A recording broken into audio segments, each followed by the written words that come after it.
Quer dizer que agora a Terra tem magos? Ah, magos? O que é real? Que mistérios estão além do alcance dos seus sentidos? Na raiz da existência, mente e matéria se encontram. Pensamentos moldam a realidade. Diário Mágico.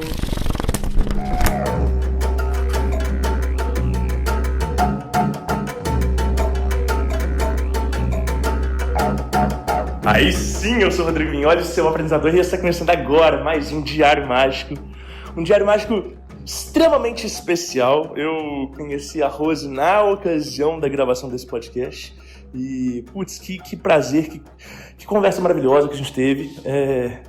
Pessoa sensacional. Quem me apresentou ela foi o Wagner Frota.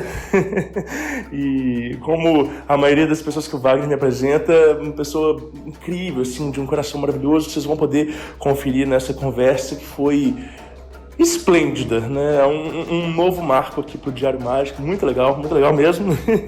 E bom, é isso.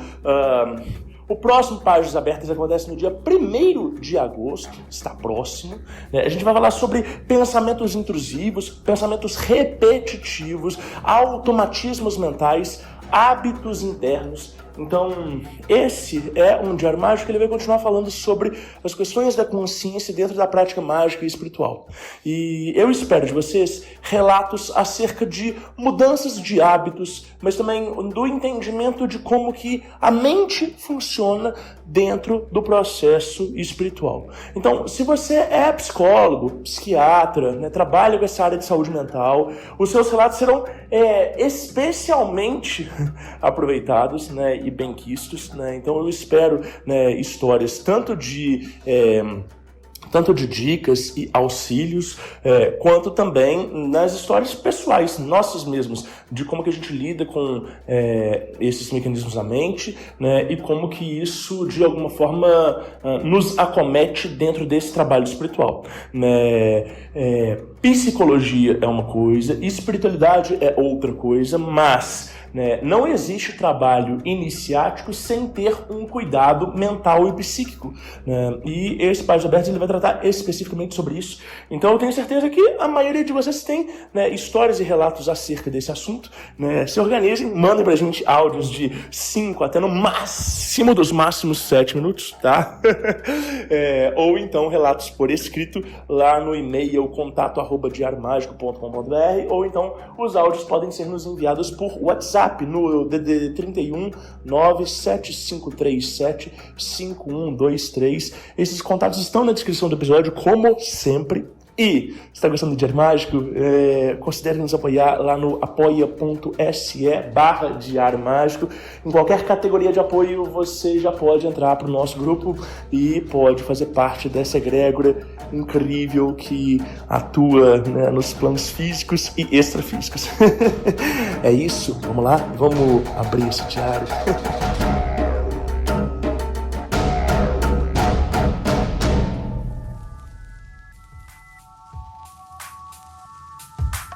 Folhas brancas sem pautas para transbordar à vontade.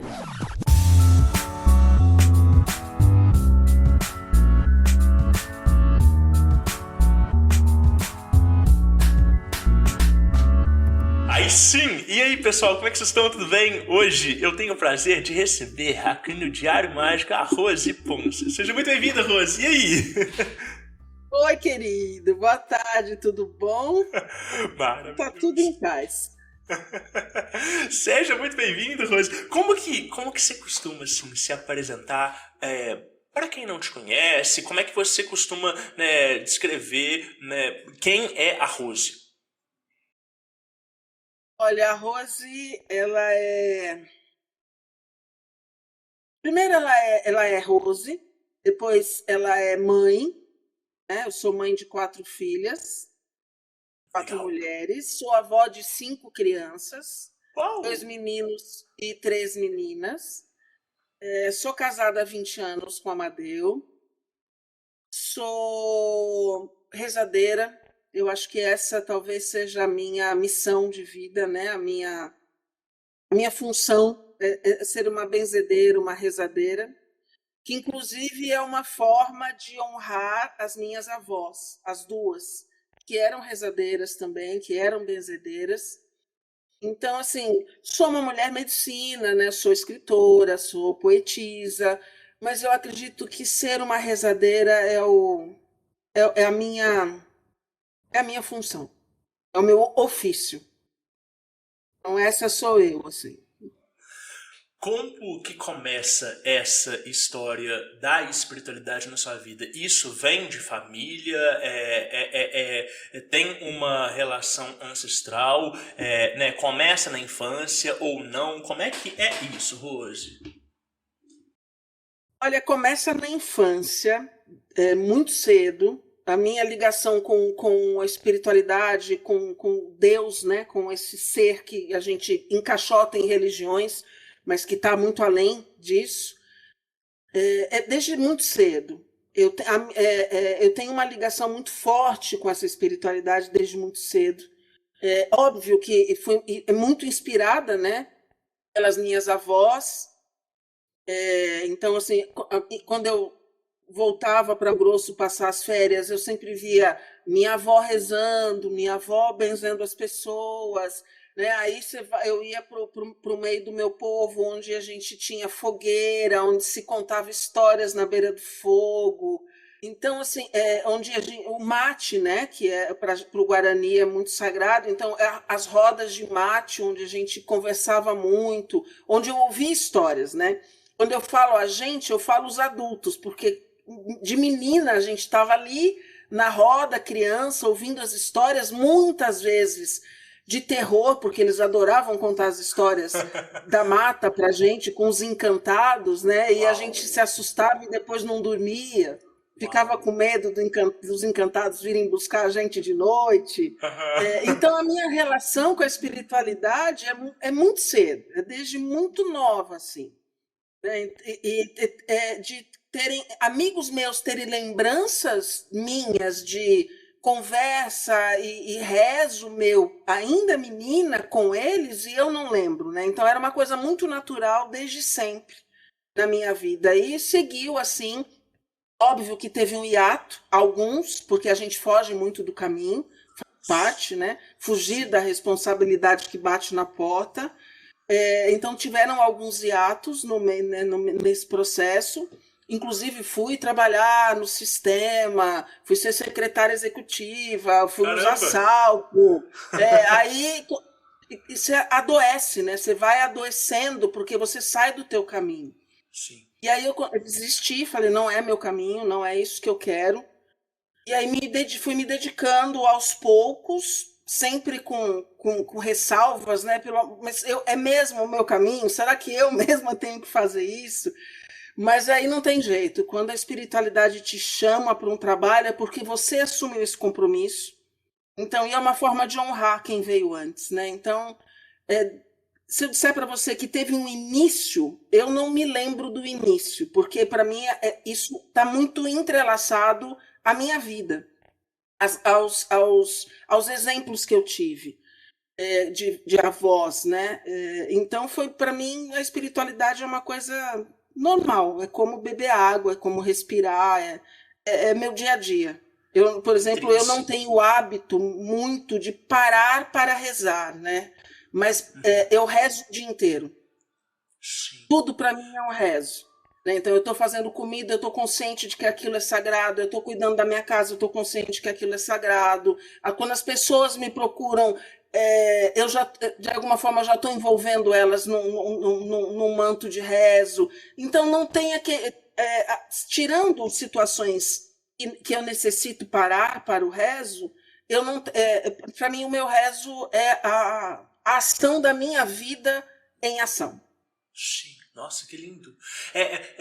Você acha que isso é algo que é próprio e particular seu? Ou você consegue enxergar também essa percepção dessa integração do sagrado no cotidiano com os seus familiares, com outras pessoas que estavam ali ao seu redor desde a infância? Não, eu acredito que é meu, porque, por exemplo, meus dois irmãos são o oposto disso. Oh. São Ah. ultra-urbanos, né? Ultra-urbanos. Inclusive, são dedicados a uma fé que eu não caminho, né? Que é o caminho católico. Tenho o maior respeito por todas as religiões, mas não é o meu caminho, e eles foram por esse caminho. E tá tudo certo, né? Eu acho que cada um tem que seguir sua história e nem todo mundo tem a consciência desse caminho ancestral, né? Então, assim, esse é um caminho que me foi chamado desde sempre. Meu pai sempre conversava comigo e sempre me pedia: nunca esqueça de onde você veio, nunca esqueça quem você é. Então, assim, ser uma indígena, ser uma Guarani, para mim, é uma coisa muito forte, né? E agora eu estou começando a fazer um caminho para honrar o caminho também da minha mãe, porque a família da minha mãe também é indígena, mas nós não sabemos exatamente qual o povo, porque eu, né, para variar, minha bisavó foi retirada do povo dela, e a partir disso você perde vínculos, né? Tanto que a minha avó, ela foi registrada com um nome que é Maria Joana de Jesus, que, ou seja, eu não pertenço a nada, nem a ninguém, a povo nenhum, e aí você vai perdendo vínculos. Então agora eu estou sendo chamada, né, porque é um povo de Pernambuco, a fazer essa honra ao caminho da minha mãe também. Então, dos dois lados é indígena, dos dois lados eu tenho esse chamado extremamente ancestral, e até hoje eu caminhei muito dentro do Guarani, e agora eu estou sendo chamada a honrar o outro lado também, né? Uau. Quando você fala, né, quando você fala que seu pai te diz, né, não esqueça de onde você veio, claro que ele está se referindo, né, às suas raízes, a essa ancestralidade, mas em termos de território, é aí também na região de Pernambuco ou não? Não, o território não. Os Guaranis não têm em Pernambuco. O povo Guarani, eu venho do povo Guarani. Meu avô era da região dos Charcos, que pega Brasil, Paraguai e Argentina. Então, ele é um Guarani dessa região. E a minha avó era de Dourados, era do povo Guarani Kaiowá. Então, na primeira grande destruição que teve, que foi entre 57 e 58, minha avó sai da aldeia com o meu avô e meu pai e vão para uma cidade que na época chamava Bocaina, que é próximo, né? É perto de Três Lagoas, ali no Mato Grosso do Sul mesmo, e ali ela fixa a residência e depois vai a Três Lagoas. Mas é da região de Dourados ali. Uau, entendi. Eu sou nascida em Mato Grosso, eu sou nascida no extremo oeste do Pantanal. Tá. E a infância foi também por ali? Uma boa parte da infância foi em Mato Grosso, até meu pai precisar ir para São Paulo, né? Porque meu pai foi servir o exército, obrigatoriamente, porque o exército pegava os indígenas e obrigatoriamente forçava a servir. Foi quando meu pai teve, né, registro, documento, tudo isso, porque até então era uma coisa, era indígena, não tinha essa preocupação. E aí ele foi transferido, depois de um bom tempo em Corumbá, ele foi transferido para São Paulo. Então aí nós fomos para São Paulo, mas todo ano eu voltava para Mato Grosso, que eram minhas férias, eu esperava as minhas férias para ir embora para Mato Grosso, assim, eu queria ir embora para lá. Claro, e eu imagino que teve assim, um contraste muito grande sair ali de Mato Grosso e ir para São Paulo e viver numa cultura completamente diferente. Para mim foi desafiador. A infância e adolescência foi muito desafiador, porque eu sofri muito bullying, por uma questão de você não ter uma aparência física, né, eurocêntrica, narizinho afinado, aquela... Então aí você sofre um bullying, então, principalmente na época da adolescência, que eu ganhei uma bolsa para estudar no Colégio Objetivo, ali foi a pior época da minha vida. Caraca. Em termos de sociabilidade, foi quando eu realmente me fechei, porque ali é uma coisa muito, muito vaidosa, é um povo muito extremo, que não combina comigo, nunca combinou, né? Então foi difícil, foi desafiador, assim. Tanto é que eu não gosto de São Paulo, né? Eu vou para São Paulo por obrigação e não fico lá muito tempo porque eu não gosto. Não gosto da capital paulista, não. Eu acho estressante demais. É um contraste energético muito grande, né? Mesmo para mim que vivo numa outra capital também do Sudeste, né? Eu sou de Belo Horizonte. Pisar em São Paulo capital é muito impactante energeticamente. Muito. Muito. Eu saio de São Paulo com dor de cabeça, com mal-estar, com sensação de ânsia de vômito, sabe? Uma sensação pesada mesmo, assim. Aí eu levo uns 2 dias para tirar essa energia do meu campo, Sim. porque ela é muito densa, né? Ela é muito densa. São pessoas que são levadas pelo sistema a não se olharem, a não se cumprimentarem, a serem inimigas em potencial o tempo inteiro, sem saber nem porquê, né? Então não serve para mim, porque para mim, por exemplo, que sou rezadeira, olhar nos olhos e abraçar é uma coisa muito natural. E é muito que a gente faz, né? Porque não tem como rezar alguém sem olhar nos olhos e não tem como terminar um rezo sem abraçar a pessoa. E aí você vai para um lugar onde as pessoas sequer se cumprimentam, se olham e ainda passam assim, te esbarrando em você como se... Não serve, para mim não dá. Uau. Eu sou do silêncio, eu sou da quietude, eu sou do ficar debaixo da árvore ouvindo passarinho cantando.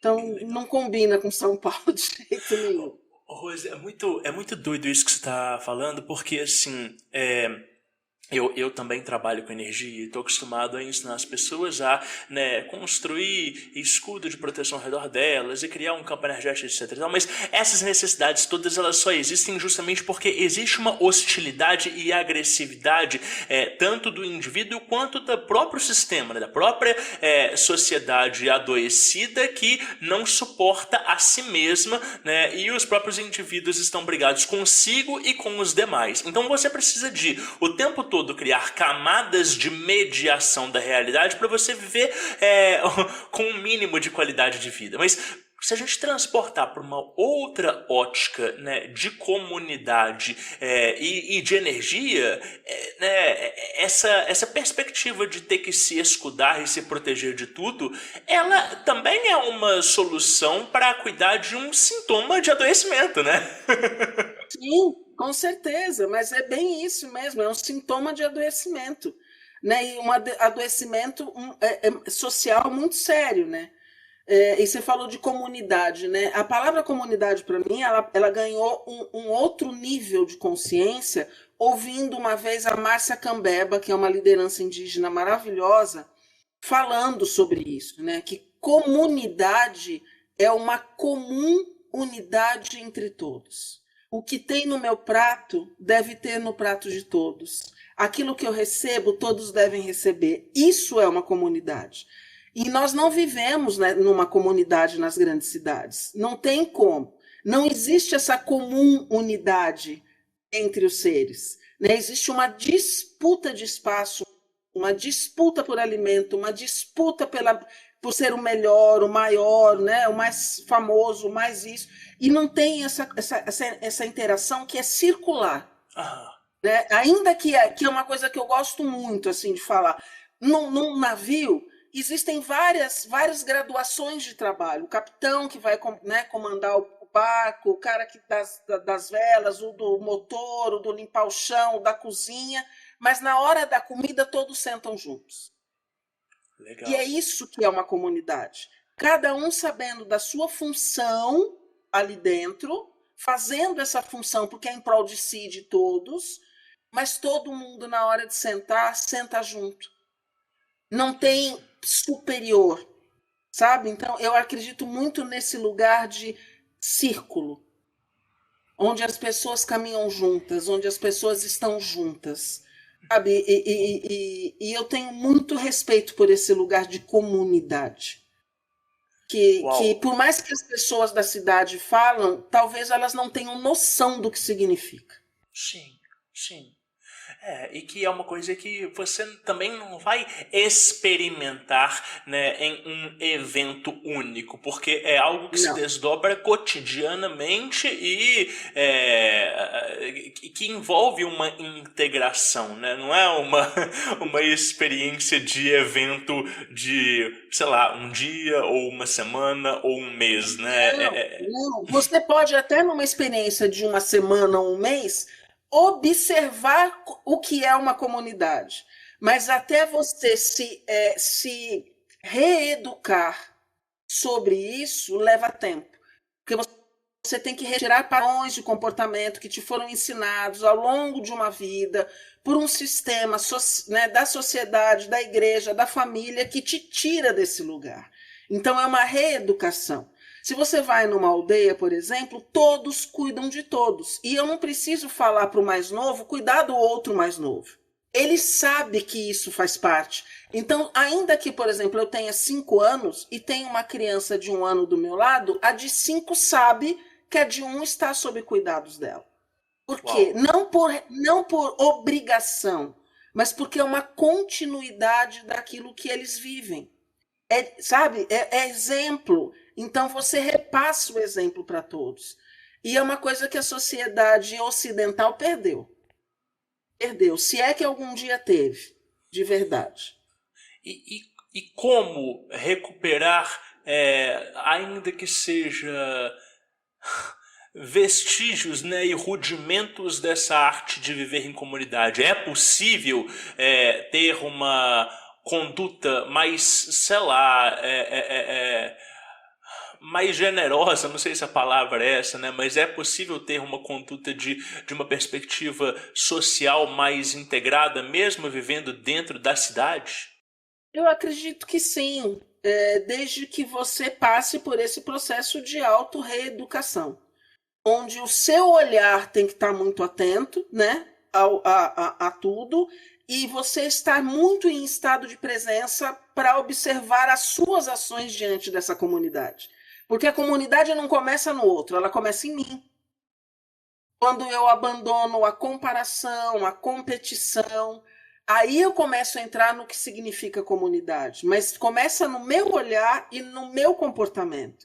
Então não adianta eu esperar, não, eu mudo quando o outro mudar. Não, se você esperar o outro mudar, é porque você não quer mudança. A primeira mudança é sua, né? De olhar assim, onde eu estou competindo. Por que eu estou competindo? Por que eu estou me comparando? Porque quando eu me comparo, eu deixo de ser eu para ser uma cópia do outro. Excelente. Excelente. Uma cópia barata do outro, né? Eu perco a oportunidade da grandeza, da beleza de vivenciar quem sou eu para ser uma cópia mal feita e barata de quem quer que seja. Então, não vale a pena. Competir Sim. O quê? Quando? Cada um tem um espaço diferente, né? A própria física fala, 2 corpos não ocupam o mesmo espaço. Então, e cada um tem a sua função. Quando eu quero ocupar a função do outro, eu deixo de me observar e dar de mim o melhor numa outra função qualquer. Nossa, perfeito, perfeito. Eu fico pensando que quando você já está inserido em uma comunidade e esses valores, eles existem inclusive culturalmente, talvez seja mais fácil de simplesmente viver por eles, porque é algo que é natural dentro daquele meio. Para alguém que nasceu fora dessa cultura e que já está tão instigado por essa competição, por um instinto de superioridade e de tentar o tempo todo alcançar algum objetivo material ou imaterial que dê razão para o status e para a própria vida, viver em comunidade é um ato de autoconsciência, ou seja, alguém que não nasceu com esse tipo de cultura calibrada e ajustada dentro de si, vai precisar o tempo todo exercer essa autoconsciência, isso que você chamou de estar no presente, diferente de talvez um indivíduo, né, uma pessoa que possa muito bem conviver em comunidade sem necessariamente precisar de ter a consciência da forma como ele está se expressando. Faz sentido o que eu estou falando? Não. Faz, mas assim, eu acredito que é um exercício, independente de você ter crescido ou não com esses exemplos, é um exercício. Sim. É um exercício de estar sempre olhando para o outro como alguém que é um igual. Não é maior, não é menor, mas é um igual, é um complemento teu. Né? As religiões falam muito disso, somos um só. Ok, então, mas para sermos um, nós precisamos estar em harmonia. Não tem como ser uno com o outro, né? Que não existe na realidade, se é uma unidade, não há o outro, se eu não estiver em harmonia, se eu não estiver primeiro bem comigo. Se eu não estiver bem comigo, eu vou estar querendo sempre alguma coisa a mais. Ou aparecer mais, ou crescer mais, sabe assim? Ou ter mais. Quando você está bem com você e você entende que você tem o que você precisa todos os dias, que você acorda todos os dias e você é presenteado diariamente com a vida, que você é presenteado diariamente com as pessoas que convivem com você, que você é presenteado diariamente com, com um alimento no teu prato, que você pode compartilhar isso, porque não vai te fazer falta. É um exercício diário desse olhar. Não tem como você não fazer, porque senão, se você não está nesse estado de presença, de autoobservação, você entra no automático. Sim. Porque o automático te puxa, é mais fácil. É muito mais simples você viver no automático do que viver no estado de presença, porque o estado de presença te põe em atenção o tempo inteiro. Sim, total. E essa tomada de consciência, ela não é, né, natural para todo mundo, né? É algo que vai exigir uma revisão de valores, de posturas, de hábitos mentais, e a partir daí, também esse estado de presença, ele tem gradações, né? Tem dias que a gente acessa parte da presença, tem dia que a gente se integra por completo, né? E entender essas gradações, cunhar esses parâmetros e ir desenvolvendo, né, esses acessos é algo que exige, né, uma maturidade e exige uma dedicação, né, a si mesmo, né? Isso, é total dedicação. E fala assim, mas não cansa? Eu falo, mas como é que eu posso cansar de me dedicar a mim mesmo? Excelente. Porque eu não estou me dedicando ao outro em primeiro lugar. Primeiro, eu me dedico a mim, para eu me colocar nesse lugar. Eu estando nesse lugar, eu me torno melhor para o que vem do lado de fora. Mas eu, em primeiro lugar, eu preciso estar nesse estado de harmonia comigo em primeiro lugar. Não tem como eu entrar em estado de harmonia com quem quer que seja se eu não estiver em estado de harmonia comigo. Sim. Uau.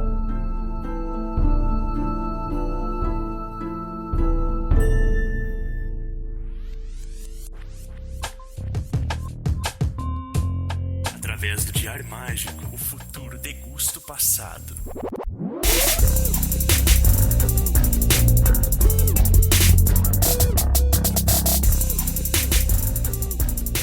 Anote seus resultados. Rose, quando você se apresentou hoje, você falou que você, né, é uma rezadeira e que você não sabe exatamente em que momento que começou, né, porque você sempre se viu rezando e que tem passagens de amigos seus de infância que lembram de você rezando, mesmo que você nem tenha mais essas lembranças. O que é ser uma rezadeira dentro da cultura guarani? Porque eu tenho a impressão que hoje, a gente olha para esse termo de reza e associa isso com o catolicismo, mas reza é reza desde que o mundo é mundo e desde que o humano é humano, né? Então, o que é esse ato de dialogar com o sagrado? Como é que você enxerga e define isso? Olha, para o Guarani isso é uma coisa muito comum. Eu não sei se você já percebeu, mas o Guarani está com o cachimbo, o petinguá, o tempo inteiro na mão. É o rezo. A fumaça do cachimbo é um mensageiro entre o nosso sentir e o divino, entre a nossa fala e o divino. Então, para nós, o rezo é esse estado contínuo e constante de estar em contato com o divino. Ainda que nós não estejamos com o cachimbo na mão, que nós não estejamos com o petinguá na mão, nós estamos em estado de rezo, porque nós estamos em estado de encantamento com a natureza o tempo inteiro. Então, assim, o tempo inteiro eu vejo, por exemplo, eu estou fazendo almoço, eu olho pela janela da minha cozinha e eu vejo uma borboleta e eu me encanto com aquela borboleta. E eu agradeço aquele elemento, sabe? Aquele ser. Isso é um estado de rezo. Quando você senta debaixo de uma mangueira, por exemplo, quando eu vou tomar rapé, e beija-flor começa a cantar na tua cabeça exatamente nesse momento que você está indo para o rapé. Isso é a conexão com o rezo. É ele te dizendo, eu estou aqui. O beija-flor é a presença divina, é a alegria. Então, eu estou aqui no momento que você está rezando, porque o rapé é um rezo. As medicinas são um rezo. Então, quando você está ali fazendo fazendo as suas coisas em estado de gratidão por tudo que está ali, isso é rezo. Sim.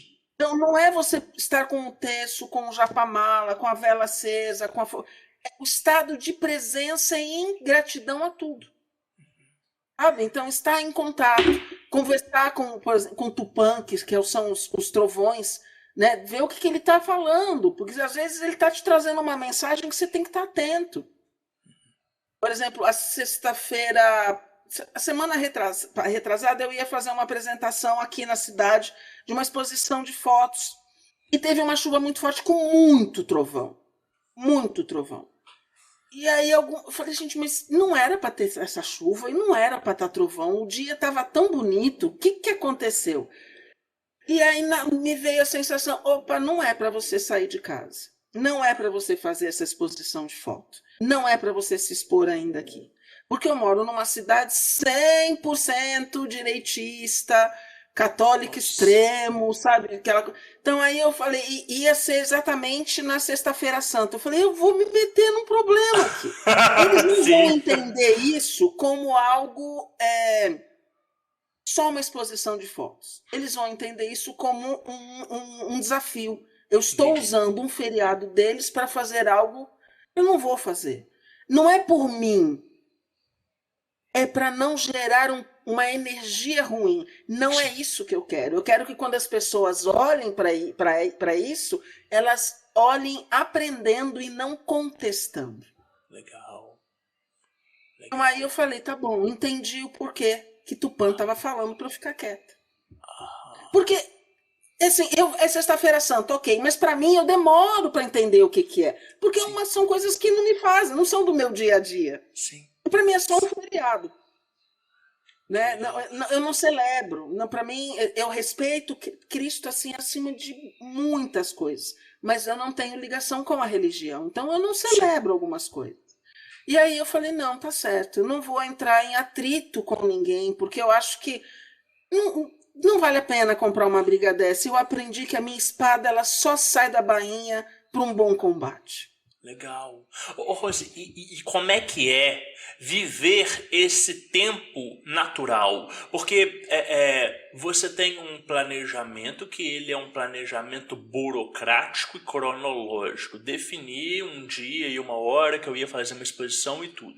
E aí, de repente, você tem este momento de inspiração, escuta Tupã, olha para o céu e fala, cara, não é a hora de fazer isso. E aí, bom, tem todas as precauções que você tem que tomar de, né, sei lá, avisar alguma pessoa que aquilo não vai acontecer ou remanejar algum planejamento que já estava restabelecido, etc. E tal. Eu imagino que depois de tantos anos, isso já é algo completamente natural para você. Mas e para a integração com o resto das pessoas do mundo? Assim, é fácil para você observar esses sinais e conseguir remanejar o planejamento da vida? Ou não tem planejamento, sim, é só espontâneo e pronto?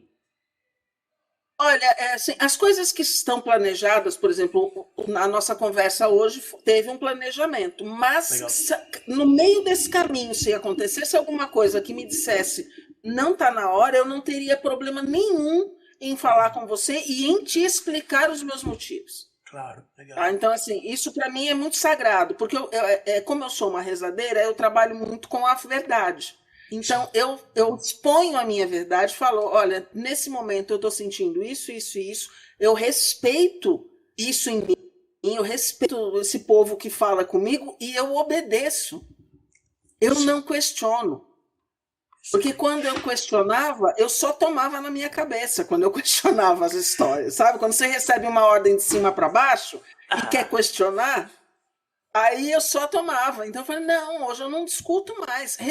Veio de cima para baixo, eu acolho e acabou o assunto. Não tem conversa. E as pessoas aprenderam, acho que ao longo do tempo, a respeitar isso também, porque eu sou muito sincera. Eu não faço meio de campo, conversinha, não dou desculpa. Eu sou muito sincera, olha, não vou por causa disso, disso, disso. Não vou fazer. Eu acho que isso é algo que eu demorei muito para aprender e para entender e para conseguir aplicar na minha vida. Essa coisa de ouvir a voz, né, dos mestres, né, de quem orienta as coisas, e mudar todo o planejamento em decorrência daquilo que foi orientado de forma explícita. Eu acho que assim, no início da minha caminhada, eu tinha um pudor muito grande de tipo, mas o que os outros vão pensar? Mas isso já está planejado, mas eu tenho um compromisso social. E aí eu comecei a entender que meu compromisso, ele não era social, né? O meu compromisso era com a minha espiritualidade. Que se a minha espiritualidade ela estava dizendo o que tinha que ser feito, da forma como tinha que ser feito, e aquilo de alguma forma contrastava com o que estava planejado, e se eu acredito que essa espiritualidade tem um entendimento, uma inteligência infinitesimamente maior do que a minha, na guiança dessa própria sociedade, da forma como eu vou me apresentar, então não tem porquê, né, eu ter pudor para com os demais se eu vou fazer algo que vai ser melhor ainda para mim e para os demais, né? E conseguir trocar essa noção de prioridade e de falar, não, se tem uma voz que é uma guiança, essa guiança é segura e certa e ela dá a orientação, então essa orientação ela tem que ser seguida acima de qualquer outro tipo de valor, porque é ela quem direciona e é ela quem manifesta. Eu acho que esse momento é muito difícil para muita gente que está dentro de um caminho de espiritualidade, que tem algum tipo de orientação, mesmo que ela não seja uma orientação integral, mesmo que ela não seja uma orientação de 24 horas por dia, mesmo que seja uma coisa que não seja ostensiva, que seja mais oracular ou sinalizadora, mas entender que quando a gente tem, né, uma guiança que ela é digna de confiança, ela tem que ser observada e a gente tem que aos poucos ir mudando esse polo de prioridade, né? Faz sentido? Faz todo sentido, porque minha mãe já me dizia, quem tem juízo obedece. Sim. Acabou o assunto. Porque assim, como você mesmo falou, eles têm uma visão e uma sabedoria que nós não temos. Sim. Então eles estão vendo coisas que nós não estamos conseguindo acessar. Então, assim, se eles estão falando sim, eu obedeço, se eles estão falando não, eu também obedeço. Eu não discuto. Eu abaixo a minha cabeça, me curvo diante da sabedoria deles e obedeço.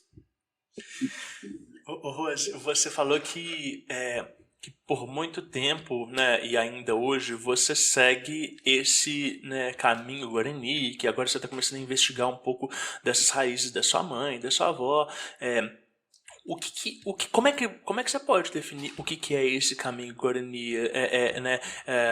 Ele é diferente de outros caminhos? O que você tem como pontos balizadores, né? Como que você entende isso sobre, né, origem e ancestralidade? O que a gente pode falar sobre isso? Olha, para mim, o caminho Guarani ele se resume em duas coisas que na realidade acaba sendo uma só. Uma é o belo caminhar, é você caminhar deixando sementes de beleza pela tua história. Né? Então, o Guarani ele caminha muito nisso, e esse caminho de beleza é a construção da Terra Sem Males. A Terra Sem Males é da sabedoria Guarani. Então, para mim, a Terra Sem Males é uma sabedoria absolutamente Guarani. Então, assim, que é o Tecó, né, que a gente fala, que é o modo de vida Guarani. Então, é ser sempre esse semeador, onde você tocar, o que você falar, que seja sempre algo positivo para o outro. Quando você toca alguém, você tem que ter a consciência de que você está levando a tua energia junto. Então, essa pessoa, o que ela está sentindo quando você toca? Né? Então, ter a consciência de quando tocar alguém, levar o melhor do seu coração para esse toque. Dentro do seu caminho, semear a beleza, semear as flores, semear o colorido, semear a bem-aventurança. E com isso construir essa terra sem males, que é o lugar onde todos possam viver em paz, em harmonia. Né? Então, esse é o caminhar do Guarani. Então, e para mim isso é muito, muito forte. Tem a ver justamente com tudo que a gente veio conversando até agora, né? De comunidade, de respeito, de não competição, de não comparação. Então, e isso é uma construção. Para quem nasce e cresce numa TI, né, numa terra indígena, isso é muito mais simples. Mas para quem nasceu, mas não viveu numa terra indígena e teve que ir aprendendo isso com o exemplo do teu pai, que era a pessoa mais próxima, né? E de vez em quando ir encontrar seu povo em Mato Grosso e ali você ter exemplos. Então, assim, é uma escolha de caminho. Para mim foi muito isso, uma escolha de caminho. Porque o meu coração me levava para esses lugares. Eu sempre sofri muito sem entender com as questões sociais. Eu nunca entendi o racismo. Eu lembro de uma novela que eu assisti, eu tinha 5 anos, que era chamada Meu Pedacinho de Chão, que eu nem lembro, acho que era na Tupi que passava, na antiga Tupi que passava. E tem uma cena onde um menino, filho do empregado da fazenda, que era negro, era muito amigo da filha do dono da fazenda, que era loirinha. E o dono da fazenda não queria amizade. E aí os dois ficaram doentes. E eu lembro até hoje de chorar com isso. Por quê? Né? Por que, meu papai? Né? E meu pai falou, filha, porque as pessoas são assim, as pessoas se separam. E ele tentava explicar o que era racismo. E na minha cabeça eu nunca consegui entender. Nossa, por que as pessoas se separam por raça, por cor. Né? Porque para mim, humanidade é isso. Se nós somos humanos e estamos querendo viver em humanidade, que é conjunto de humanos, nós precisamos juntar todas as raças, todas as cores, todos os saberes. Senão não é humanidade. Caraca, que lindo. Sim, total. E aí, Rosa, quando a gente fala que você falou que esse, né, é o tecó, modo de vida guarani, o que eu posso pensar dos modos de vidas de outras comunidades? Tem outros povos que eles comungam de valores similares, tem outros povos que têm, sei lá, valores que eles são antagônicos ou dissonantes. Como que você enxerga isso? Porque eu, particularmente, tenho pouco entendimento sobre o assunto. Olha, nós somos hoje quase 400 povos indígenas, né? Com culturas diferentes. Isso é muito importante que as pessoas entendam, porque quando se fala, não é cultura indígena, são culturas, né? No plural. Que somos, inclusive com troncos linguísticos diferentes. Mas os valores são muito próximos. Muito próximos. Aqui, para o Guarani, para o Iauanaua no Acre, para o Xamandaua no Acre, para o Funiô, para o Cariri Chocó no Nordeste, sabe? Não importa qual o povo, os valores humanos são muito próximos. Os valores de comunidade são muito próximos. Mas assim, eu posso falar muito sobre o povo Guarani, né, que é o meu, mas são muito próximos. Eu convivo com vários povos, né? Já fui para a Amazônia algumas vezes, já fiquei em aldeia lá no Acre, mais de mês, no meio da floresta.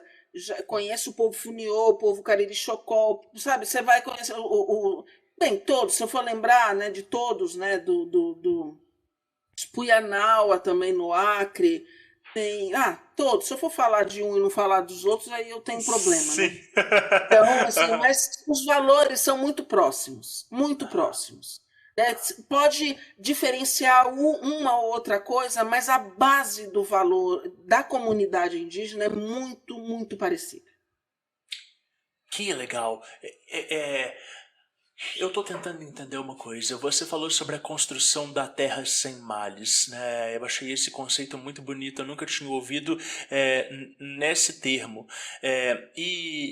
A gente começou falando um pouco sobre o tanto que São Paulo, capital, é uma cidade densa e pesada e que você até falou que quando você volta de lá, você leva 2 dias para conseguir expurgar essa energia e voltar para a sua frequência comum.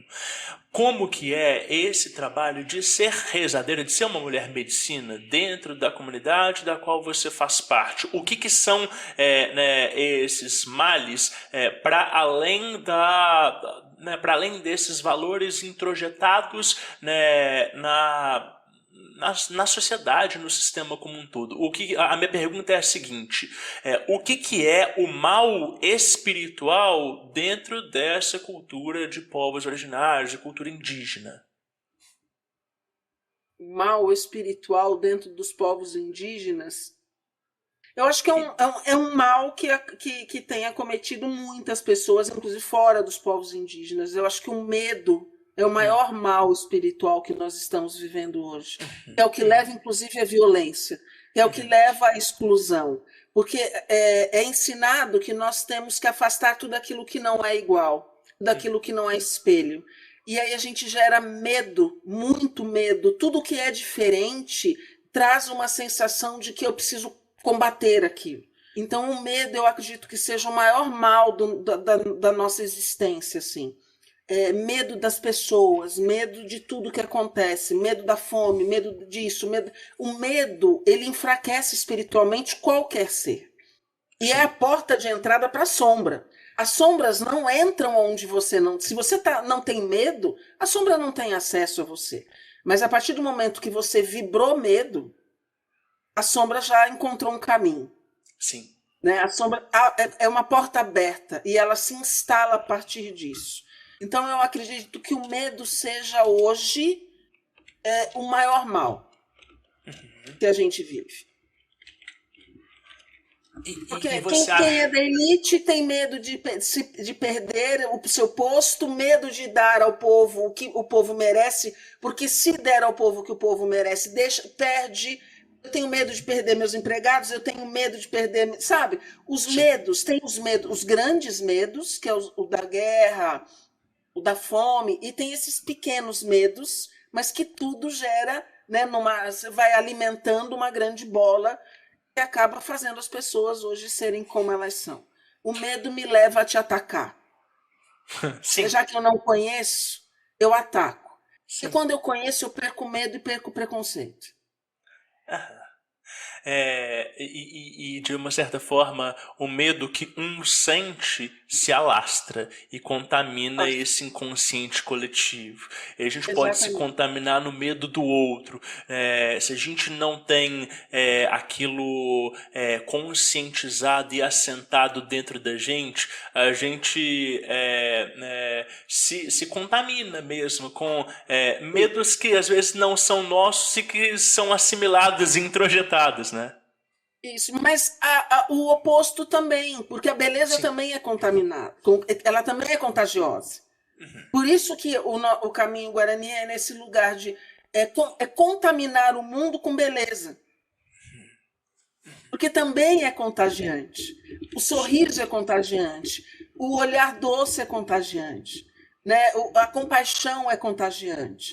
Então, eu acredito que nós precisamos de mais pessoas fazendo isso para contagiar, para contaminar o mundo de beleza. Sim. A gente precisa desse olhar de beleza. Sim. Sabe? Sim. Olhar todas as pessoas com um olhar de beleza.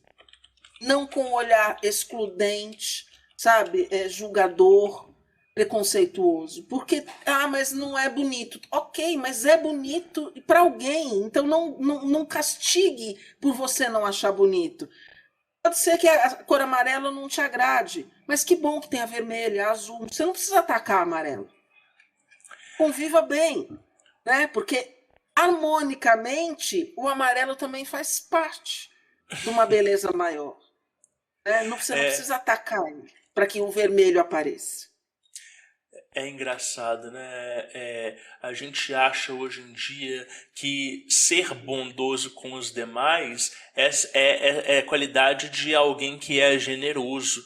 E não tem generosidade nenhuma. É algo natural que deveria ser um simples hábito de convivência com o outro, né? Parece que o ser bondoso, ser educado, ser gentil é um favor que se faz aos demais, quando na verdade deveria ser um modo de vida para nós mesmos, para que nós cultivemos essa energia na gente, né? Não porque a gente quer exaltar os demais ou fazer o dia deles mais fácil, mais feliz, ou porque a gente quer, né, de alguma forma ser visto como pessoas simpáticas, mas simplesmente porque é a forma como a nossa energia se manifesta e se expressa no mundo, né? Exatamente. E para muita gente isso é de um esforço tremendo. É como se as pessoas precisassem de vestir uma máscara de simpatia. E eu acho tão estranho isso. Na realidade, é triste, né? Quando alguém precisa vestir uma máscara para ser bondosa. Ao invés dela só ser bondosa. Você não precisa provar nada para ninguém. Você não está fazendo para ninguém. Você não está fazendo para tirar foto, para ganhar like, sabe? Você está fazendo porque a vida merece. Sim. A vida merece a beleza, a vida merece a bondade.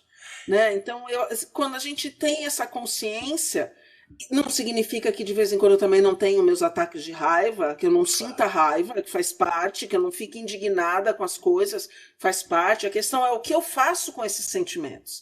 Né? Eu posso sentir, eu não posso usar deles para prejudicar ninguém ou para ser cruel com os outros. A raiva também é um sentimento, né? Como qualquer outro, como o amor, mas ser um instrumento da beleza. Sim. Sabe? Ferir esse instrumento diariamente para que você possa passar beleza. O dia que você não estiver bem, tá tudo bem, mas aí você tem tanta consciência que você também não vai espalhar outra coisa. Você vai se resguardar, vai se melhorar para poder voltar para o mundo. Você não precisa jogar, né, como o povo diz, jogar no ventilador para espirrar para todo mundo, porque naquele dia você não está bem. Se recolhe. Né? Que é uma das coisas que eu falo, quando eu não estou bem, eu inclusive aviso as pessoas, eu não posso te rezar, porque eu hoje não estou um bom instrumento para isso. Que legal. Sabe, esse respeito é importante. E aí você vai se cuidar, entender o que está acontecendo, se melhorar para voltar a ser um semeador de beleza. Uau, que lindo.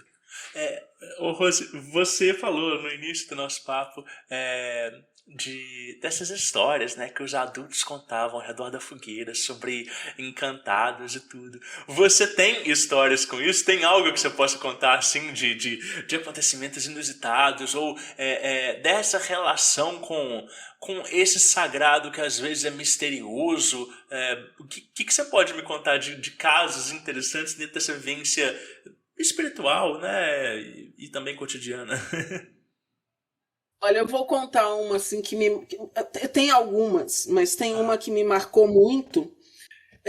Eu tinha acabado de passar pela 3ª cirurgia no meu tornozelo, que eu quebrei o tornozelo, e aí tinha tirado os parafusos, a placa, e aí eu perguntei para o meu médico, né, se eu podia ir para a floresta. Eu acho que ele não entendeu muito bem, né, e falou, vai, eu fui. Eu fui.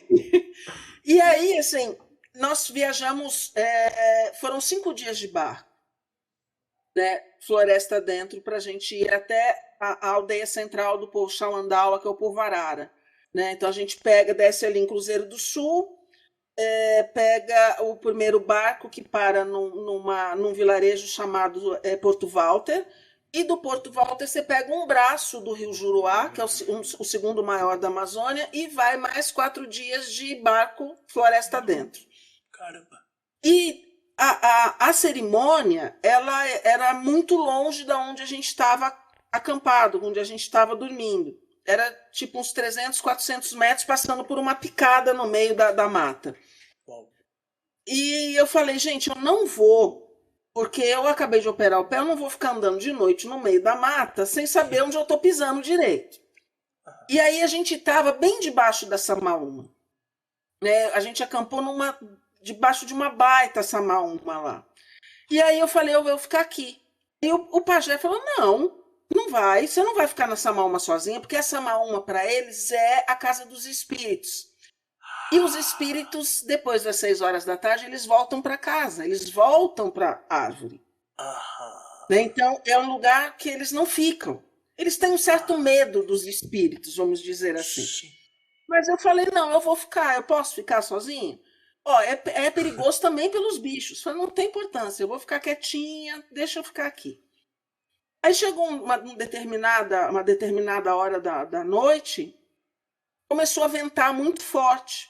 Mas eu falei, gente, sabe quando você escuta barulho de folha, mas a barraca não balança, não acontece nada? E aí eu abri a barraca bem devagarzinho, né, com medo de bicho, com tudo, e tinha um redemoinho de folhas na frente da barraca. Uau. E ele foi levantando e formou um ser. Caraca. Que dançou. Ó, eu falo isso, eu me emociono e me arrepio o corpo inteiro. Que dançou na minha frente. Dançou, ele dançava aqueles movimentos bem suaves, assim, de um ser de folha, como se fosse uma copa de árvore balançando, mas na minha frente. Sim. E aí, de repente, quando terminou, ele foi todas as folhas para o chão, assim. Uau! Eu fiquei sem entender aquilo, né? E aí, de manhã cedo, quando todo mundo já estava de volta, né? Quando já estava ali conversando, eu chamei o Tiandá, que é um dos indígenas lá, do povo Xauandaua, que inclusive é com quem eu tomo ayahuasca. Quando eu tomo com ele, com a mulher dele. Eu raramente tomo com qualquer outra pessoa. Sim. E aí contei para ele tudo o que tinha acontecido. O olho dele encheu de lágrimas e falou, vamos conversar com meu avô, que é o mais velho da aldeia. E aí ele lá conversou com o avô dele no idioma deles, na língua deles, explicando o que eu tinha visto. O avô dele olhou e falou assim, só eu vi esse ser até hoje. Caraca. É o ser da cura. Ele veio te curar de alguma coisa. E na hora veio o meu pé, que eu tinha acabado de passar pela 3ª cirurgia. É o guardião da cura. Então, eu vi isso de perto ali. E antes de ir para a floresta, o espírito guardião da samaúma, que é uma senhora, me levou para dentro da samaúma. Então, assim, tem muita história de encantados para te contar. Que demais, que coisa linda, que demais. Foi muito forte. E não dá para pensar também que esse encantado que se manifestou diante de você o fez porque reconheceu em você essa força de cura que você transmite para outras pessoas? Provavelmente sim, porque outras pessoas, ninguém mais viu a não ser o pajé. O pajé mais velho, nem os pajés mais novos tinham visto esse ser. E ali se manifestou na minha frente. E a partir desse momento eu fui muito respeitada, né? Tanto é que eu fui chamada para fazer um rezo na samaúma doente, o pajé me chamou para rezar a samaúma, porque ele também reconheceu ali alguém que trabalha muito com a cura. Sim, sim. Né? Então foi muito forte, assim, ver aquele ser para mim foi muito forte. Ô Rose, quando a gente fala, por exemplo, né, dessas árvores e vegetações, você está falando da samaúma e você falou que né, o espírito dela é uma mulher mais velha e tudo. Essa percepção dos espíritos de cada planta, por exemplo, ela é compartilhada por cada povo indígena, por cada cultura? Sim. Sim, todos os povos têm essa conexão com o espírito da água, o espírito do fogo, o espírito do ar, né, o espírito das folhas. Tudo é vivo. Se é vivo, tem um espírito. Se é vivo, tá ali, tá pulsando. Então nós temos sim, todos os povos têm uma ligação muito forte com os espíritos vivos que a gente chama, né? Da natureza.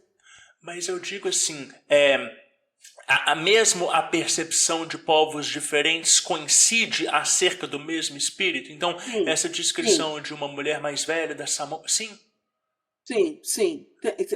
Alguns povos têm um olhar muito, muito próximo, né, das árvores, de determinadas plantas, de determinadas coisas. Então, assim, é um olhar muito. Porque eles se manifestam, né? sim. Não é o que a gente espera ver, é o que eles são. Então, E, cada povo tem um nome diferente para essas entidades, para esses encantados, mas são os mesmos encantados.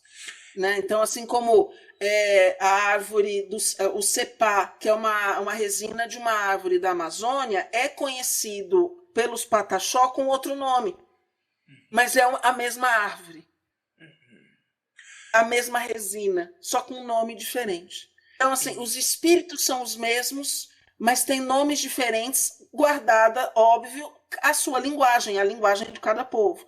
Então, claro. mas são os mesmos espíritos.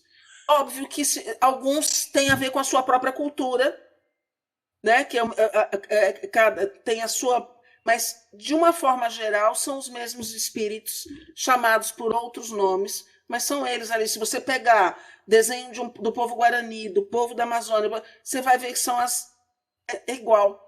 Difere, às vezes, de uma coloração ou outra, porque tem a ver com o meu povo. Sim, sim. E aí eu imagino que, por exemplo, vai ter um povo que vai ter afinidade com alguns espíritos com mais intensidade do que outros, e também vão ter indivíduos que, ainda que façam parte de um povo, né, de uma comunidade, eles vão ter também essas afinidades, talvez ao... Não sei se eu posso dizer repulsa, mas pode ser que existam espíritos que eles não são acessíveis para um indivíduo, ou que ele precisa de fazer todo um trabalho interno primeiro para conseguir de fato estabelecer harmonia com aquele espírito. Existe isso? Sim, porque isso existe naturalmente em qualquer ser humano. O fato, por exemplo, vamos supor, nós temos o dom da visão. Tanto eu quanto você temos o dom da visão. Um espírito que se manifesta e eu consigo ver, não necessariamente você vê, porque está num campo energético diferente que talvez um ou outro não acesse. Sim. Então não é que você não possa ver, é que você ainda não treinou esse potencial para acessar esse grau, esse ser. Então isso é muito comum em qualquer ser. O fato de, por exemplo, você vai num centro de Umbanda, nem sempre você vai ver tudo que está ali. Tem pessoas que vão ver tudo. Então você acessa aquilo de acordo com o teu grau de consciência, o teu grau de intimidade com aquilo que está ali. Sim. E dentro dessa visão existem espíritos que eles são menos acessíveis, ou seja, que eles são mais escorregadios ou mais exigentes, ou de alguma forma que eles têm uma seletividade maior? Tem. Você também tem, eu também tenho, cada um de Sim. nós tem a sua própria seletividade e eu sei com quem eu vou interagir. Sim. Então, por exemplo, existem espíritos que vêm para conversar com encantados, né, que vêm para conversar com determinadas pessoas, porque sabe que ali vai ter aquilo que ele precisa, o retorno que ele precisa, o trabalho que ele precisa, e não vou acessar nenhum outro, porque eu sei que não vai fazer. Então eu vou acessar já quem vai fazer o trabalho que eu preciso que seja feito. Ou quem vai poder trabalhar comigo como precisa ser feito. Tem pajés que acessam determinados encantados e tem pajés que acessam outros encantados. Por quê? Porque tem a ver com a essência de cada um. Legal. Isso em qualquer medicina, né? Em qualquer caminho, não muda, né? Só muda o olhar, mas para qualquer caminho é assim.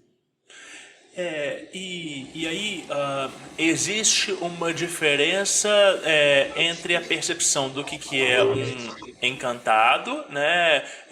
O que é o espírito, por exemplo, de uma vegetação, uma pedra, ou às vezes até um animal, e o que é um espírito que já morreu de alguém que integrou a comunidade. São classificações de inteligências diferentes?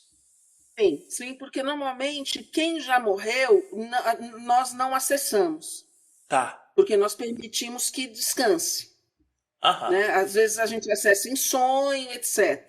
Então, normalmente, os povos indígenas trabalham muito com os encantados, que são os espíritos da mata, os espíritos da floresta. Tanto que a maioria tem medo realmente do espírito que é o fantasma, né? Do espírito que está solto. Por quê? Para o indígena, ele está sempre... Ele é encaminhado para um determinado lugar. Se ele está encaminhado para um determinado lugar, por que ele está saindo e está aqui no meio da floresta de novo? Sim. Perfeito. Né? Agora, Rose, eu vou te fazer uma pergunta um pouco polêmica, que é uma pergunta que eu fiz pro nosso querido amigo em comum aí, pro Wagner, né? Eu tava conversando com o Wagner e a gente tava falando da tradição iniciática andina e tudo e tal. E eu perguntei para ele sobre, né, os maleiros, né, na tradição dele, que são aquelas pessoas que elas têm um conhecimento espiritual muito vasto, mas que eventualmente elas também o utilizam para praticar o mal, para de alguma forma né, exercer a vontade delas sobre outras pessoas. E aí, a minha pergunta para você é o seguinte: a gente falou de todo o caminho Guarani, né, desse belo caminhar, dessa, né, construção da terra sem males. Então, a princípio, né, eu entendo que idealmente, né, um Guarani ele não vai praticar nenhum tipo de mal para com o outro espiritualmente. Mas eu entendo também que uma coisa é o que a gente, né, prega em idealmente e outra coisa é aquilo que acontece no dia a dia, no cotidiano. Como que é isso? Assim, existem pajés e indivíduos que de alguma forma se utilizam dessa sabedoria para de alguma forma exercer vontade sobre outras pessoas? Claro, porque são humanos, né? E caem também na história das sombras para controle do que, né, daquilo que me faz bem, do que eu quero. Sim. Tem, claro que tem.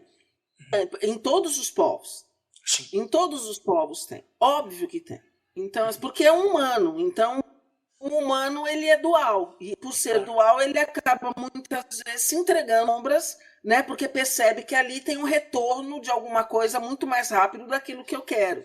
Claro que tem. Em todo o caminho tem. Em todos os povos tem. Seja no caminho andino, seja povo guarani, seja...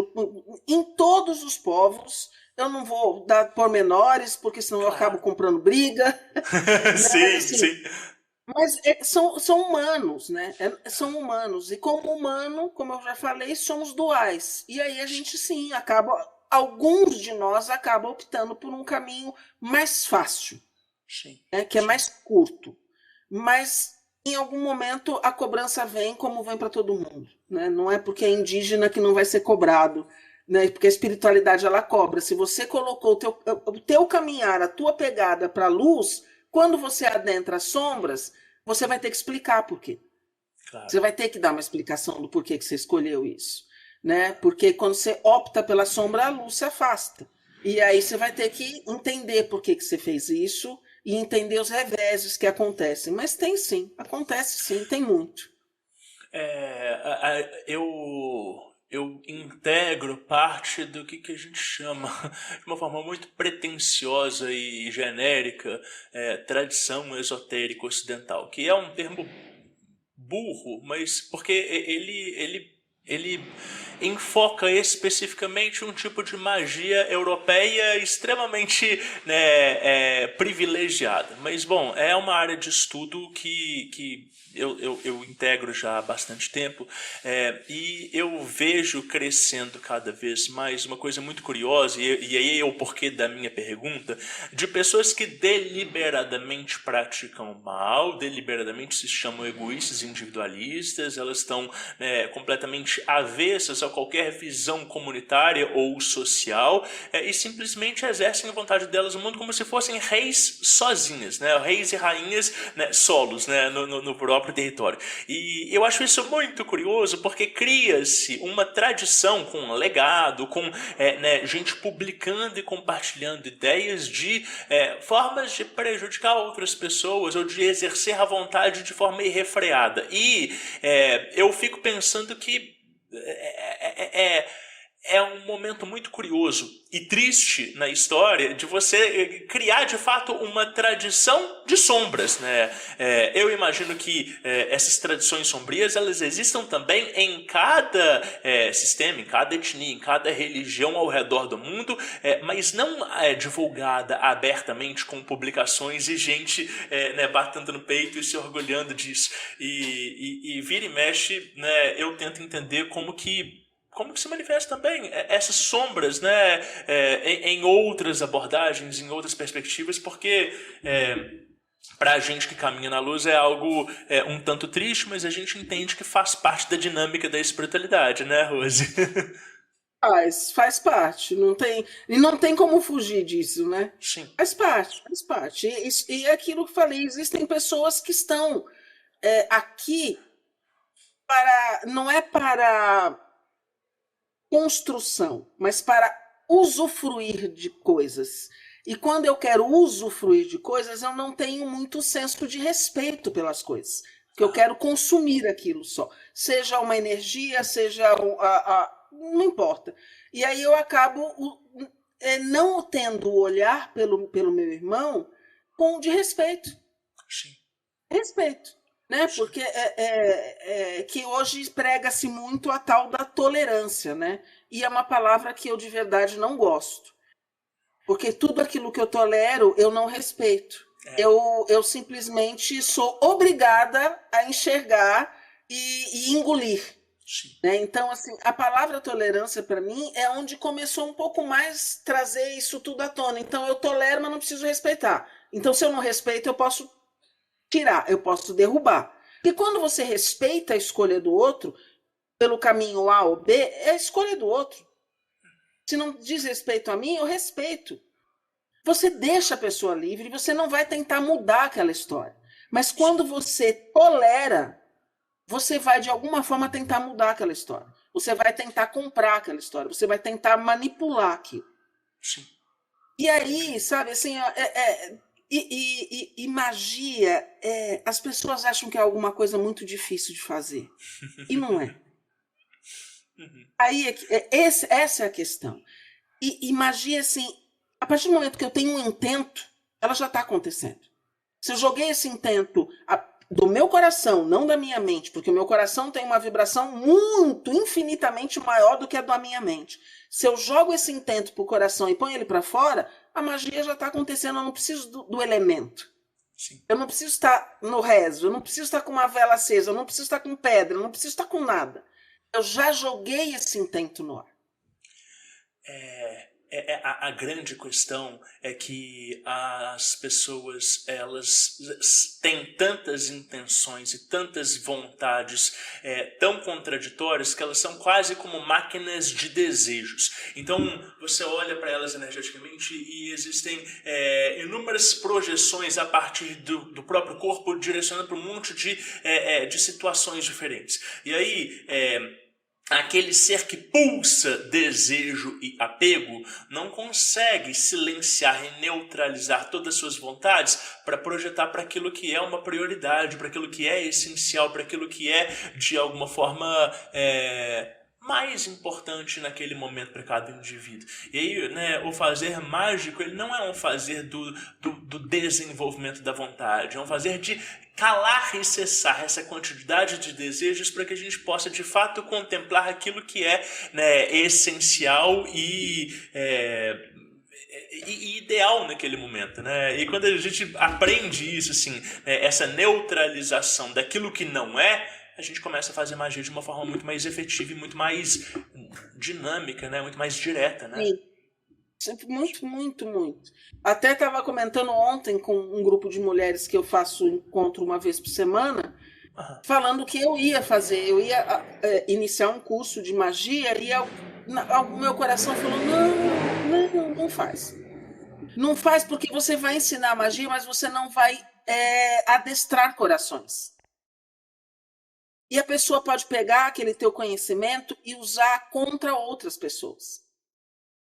E eu tenho muito cuidado com as minhas egrégoras, com quem eu... Porque eu sou o tipo da pessoa assim, Eu tenho muitas pessoas que se iniciaram no benzimento comigo, porque eu viajei junto com o meu companheiro 10 anos no Brasil, fazendo uma vivência chamada Despertar das Almas Benzedeiras, que era trazendo esse lugar.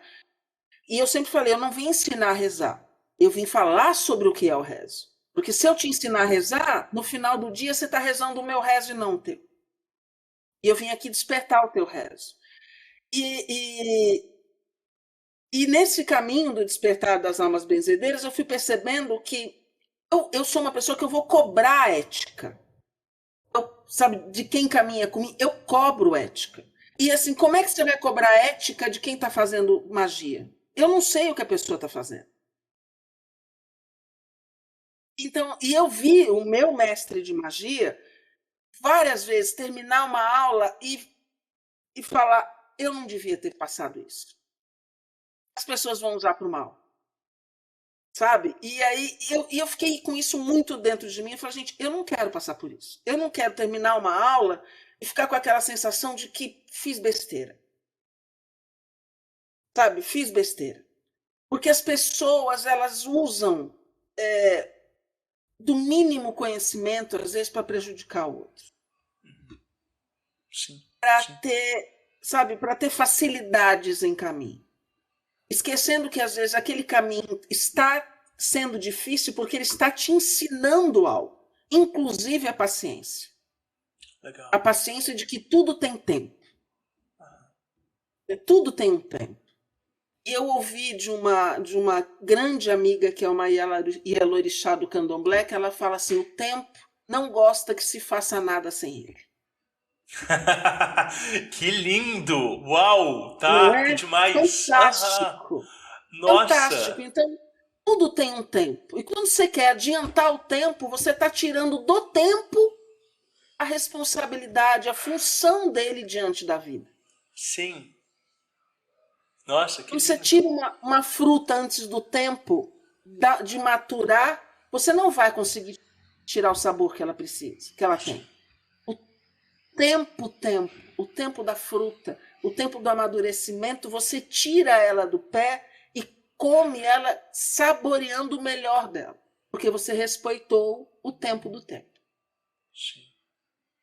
Nossa, que legal. Rose, você falou isso, assim, que você passou 10 anos aí com seu companheiro, né, falando sobre essa, né, arte de rezar. E hoje, né, você fala que você é rezadeira, que você é uma benzedeira, e como é que é a sua atuação pública? Como é que é essa construção dessa Terra Sem Males, né, no seu trabalho? O que você faz hoje, né, socialmente e tudo? Você falou que você ia começar esse curso de magia e depois desistiu. Me fala um pouco desse trabalho público seu. Claro. Eu tenho todos os dias eu posto um texto novo nas mídias sociais falando sobre espiritualidade, sobre amor, sobre beleza. Então, esse é uma das coisas que eu faço. Todos os dias tem um texto novo, 1 ou 2 no máximo, por dia que eu posto, e as pessoas se conectam nisso, elas gostam, seja poesia, crônica, o que for, tá lá nas redes sociais. Eu faço encontros, né? Tenho o Caminho de Sofia, que é uma cerimônia que eu escrevi em 95 em 95 e ficou até 2000 guardada, na época da pandemia. Na pandemia, eu mandei para uma das mestras e falei, olha, eu estou com isso aqui parado. E aí vem aquele puxão de orelha, né? Delicado, mas que vai até o chão, falando por que você não está andando com isso ainda? Por que isso não está sendo colocado em prática? E aí eu coloquei o Caminho de Sofia, que fala muito sobre o caminhar na verdade, né? Que as várias faces da verdade. São 13 portais abertos, que inclusive eu faço online até, faço presencial e online, e cada portal vem uma ancestral, trazendo uma mensagem, trazendo um presente, falando alguma coisa e ensinando o que é aquele caminho. Viver a verdade, falar a verdade, sentir a verdade, ouvir a verdade, ver a verdade e ser a verdade. Honrar a verdade, não só a sua, mas a do outro. Então, são 13 portais onde a gente vive muito isso. Eu faço hoje uma cerimônia que eu fui consagrada como guardiã das águas na Holanda, há 2 anos atrás, né, numa vivência. Foram 20 dias que eu estive lá com a Shirley Krenak, que é uma grande amiga minha, e nós passamos 20 dias lá em cerimônia, em apresentações, e tinha uma tenda com uma fonte de água, e essa fonte tinha muitos cristais, muitos cristais.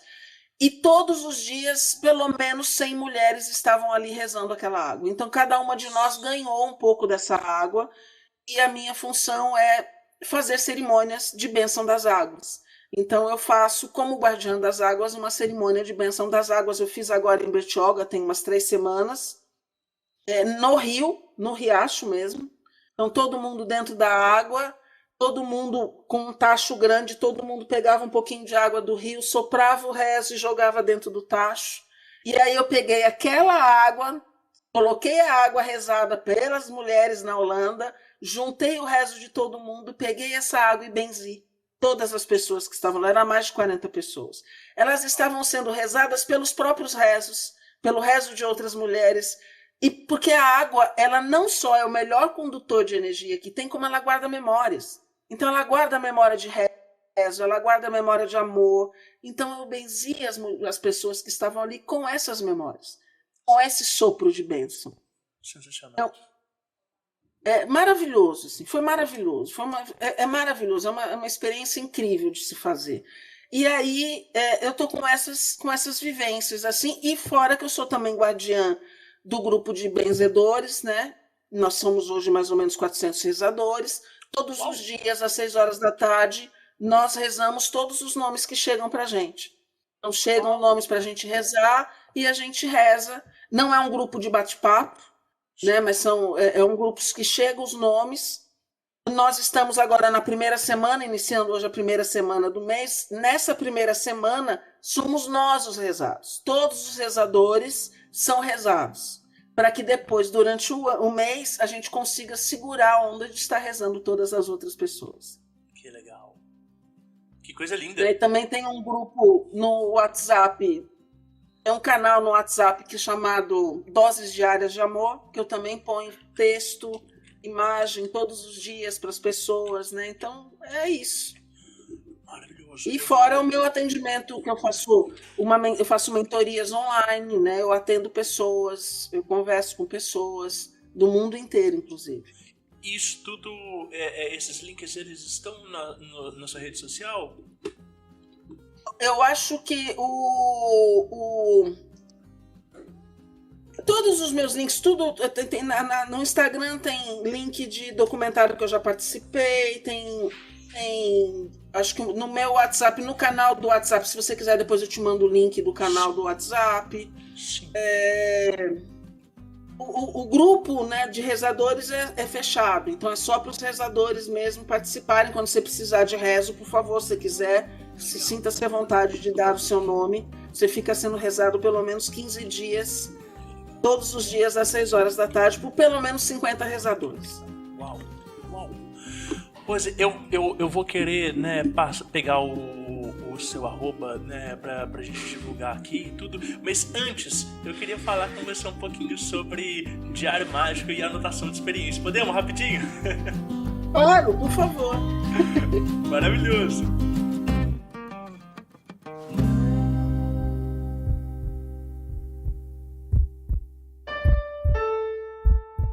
Não importa o que dizem a você, palavras e ideias podem mudar o mundo.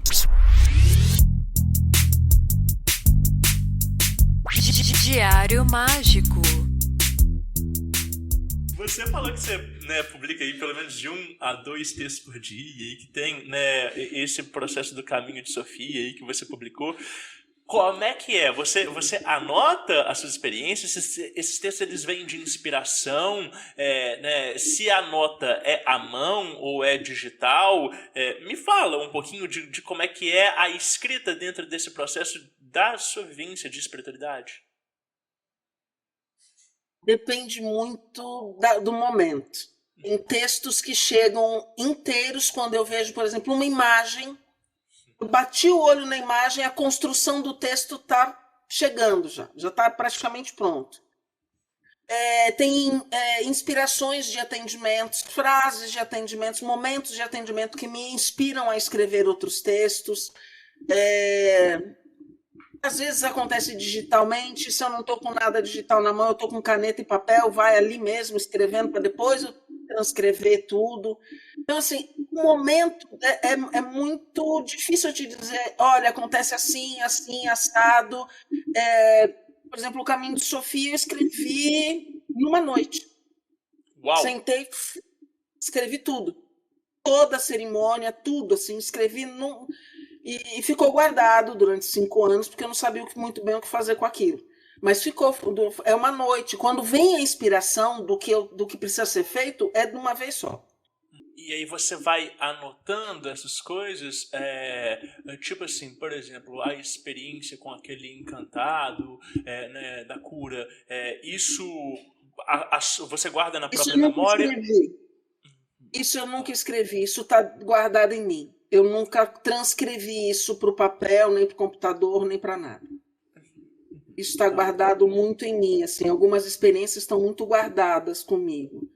Tem coisas que eu não transcrevi ainda, que eu preciso transcrever, por exemplo. Eu passei uma noite enterrada até o pescoço, numa vivência. Tem muita coisa para falar sobre isso, mas sabe quando você não consegue traduzir em palavras? Então está tudo muito guardadinho, assim, fica tudo. Vou guardando em algumas gavetinhas internas para em algum momento isso vir à tona. Né? Então tem muita experiência, assim, tem muitas vivências. Quando eu fiz a busca da visão, tem uma outra vivência. Então, assim, tem situações que eu consigo escrever e tem situações que eu, no momento certo, escrever ou só deixar guardado para não. E tá bom. Eu sabendo que eu vivi aquilo, não preciso espalhar para mais ninguém. Legal. E aí, esses outros textos que você publica, eles vão direto, né, por exemplo, na rede social. Então, você não escreve primeiro no papel para depois transcrever. Não, vai direto. Vai direto. Legal. Vai direto. Legal. Que massa. Sento na frente do computador ou no celular e o texto vem inteiro. Simplesmente flui. Flui. É natural, assim. Para algumas pessoas pintar é natural, né? E para mim é escrever. Eu pinto quadros maravilhosos na minha cabeça. Quando eu pego o pincel, a minha mão diz não sei fazer isso. Sei como é que é. Sei como é que é. Que massa, que maravilhoso. Mas escrever é o meu lugar, assim. Eu gosto muito de ler. Eu leio muito desde muito pequena. Meu pai me ensinou muito o amor pelos livros. Né? Então, eu tenho paixão por livro. Então, eu acredito que quando você lê muito, escrever também se torna uma coisa mais fácil. Porque as palavras vêm de uma forma mais fluida, porque você consegue explicar o que você está pensando de uma forma mais tranquila. Perfeito. Inclusive, o último livro do Wagner fui eu que fiz o prefácio. Eu que fiz a apresentação. É o Xamanismo no Coração? O Caminho do Coração? Esse último dele, é o Caminho no Coração. Acho que é esse mesmo. Sim. E fui eu que escrevi. Que maravilhoso. Ele, inclusive, agora é meu mestre, né? Porque graças ao podcast, eu bateu uma inspiração, eu mandei uma mensagem para ele e falei, olha, meu irmão, eu não sei como é que você vai receber isso, mas eu estou te pedindo para ser meu mestre no caminho. Olha aí. E um honradíssimo mestre, né? Que pessoa maravilhosa. Maravilhoso. Sim. Os dois, né? Tanto ele quanto a Tati, a mulher dele. Sim. Ela na bruxaria é também uma grande mestra, maravilhosa. Então, assim, os dois são maravilhosos. Eu sou suspeita porque amo demais os dois. Sim, eu também. Rose, eu queria de você uma última coisa, que é um recado para quem nos ouviu até aqui, para o público do Diário Mágico que teve contato com a Rose talvez agora pela primeira vez, ou que às vezes já te acompanha de outros lugares, né, e que ouviu essa nossa conversa maravilhosa. O que você tem assim, para dizer para as pessoas? Não desistam nunca do caminho da beleza. Não desistam nunca de ser um instrumento da luz na sua vida e na vida do outro. Tem uma frase que é o mantra do Despertar das Almas Benzedeiras, que é assim: eu ilumino o seu caminho, você ilumina o meu caminho, e juntos nós iluminamos o mundo. Nossa, maravilhoso, maravilhoso. Querida, que prazer te receber aqui. Aprendi demais, fui muito tocado pelas suas palavras em 2 ou 3 ocasiões enquanto eu estava te ouvindo falar. Eu fiquei muito emocionado. Isso não costuma acontecer com tanta frequência. Eu senti que eu estava ouvindo do seu coração. Foi muito lindo. Muito obrigado. Eu que agradeço. Você pode ter certeza, assim, que é uma outra coisa que é nossa, né, do povo Guarani. Para nós, as nossas palavras nascem das nossas águas internas. E quando elas passam pela nossa corda vocal, elas carregam o espírito e a nossa vibração para depois ir para fora, né? Então, sempre vai nascer do coração quando eu estiver falando sobre rezos, sobre pessoas, sobre comunidade. É o meu coração que fala, são as minhas palavras que nascem das minhas águas. Vou aproveitar e vou então falar aqui, gente, para quem tá nos ouvindo, o Instagram da Rose é Rose Karemi Ponce, é isso? Karemi Ponce, isso. Karemi, tá. Karemi é com K-A-R-E-E-M-I, né? Isso. Também tem uma história esse nome. Porque esse nome não é meu. Tá. O Karemi nasceu de um sonho que eu tive há pelo menos, acho que uns 15, 17 anos atrás. Eu sonhei com uma senhora indiana que eu não conhecia, né? Ela era forte assim, e ela me pegou, me abraçou aqui e falou: você a partir de hoje será reconhecida por Karemi.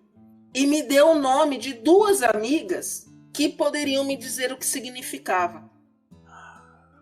Aí, quando eu acordei, eu descobri, né, procurando, que essa senhora era a Ama, essa mestra indiana que me abraçou.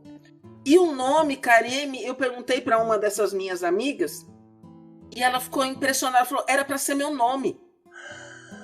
Quando eu nasci, meu pai é que não quis e me pôs um outro nome, e significa mulher muito generosa. E eu assumi esse nome durante muito tempo. E aí, quando a generosidade realmente fez sentido, sabe, me vestiu, aí eu falei: ok, eu cumpri com a missão do nome, e aí eu voltei só pro meu nome, que é Rose Ponce. Que demais. Que demais. Que lindo.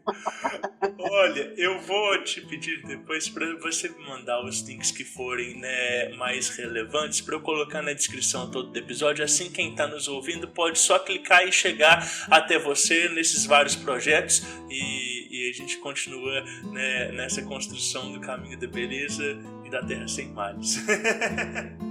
Assim é, Aguideuete. Obrigado, querida. Gratidão, querido, gratidão imensa. Que demais, que demais.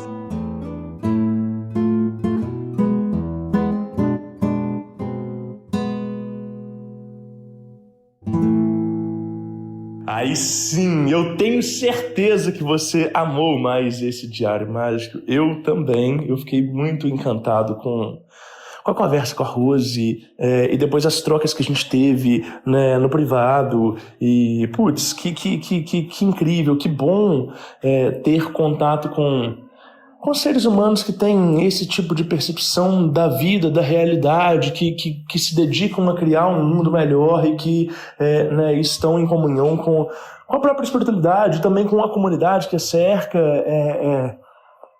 Isso é muito lindo e faz nos reencantar, né? Nos redescobrir uma série de esperanças que às vezes a gente pode estar um pouco desacreditado e cansado por causa do nosso cotidiano e das coisas que a gente vê no nosso dia a dia. Bom, o Diário Mágico, ele também é feito por uma equipe, né? Eu, Rodrigo Vignoli, sou o seu apresentador de sempre, e a gente tem junto conosco o Guilherme Neves, da @Lefou Produções, e o João Paulo Ponciano fazendo as artes das capas. E é isso, eu espero vocês em mais um episódio do Diário Mágico e anote os seus resultados. Lifo Podcasts.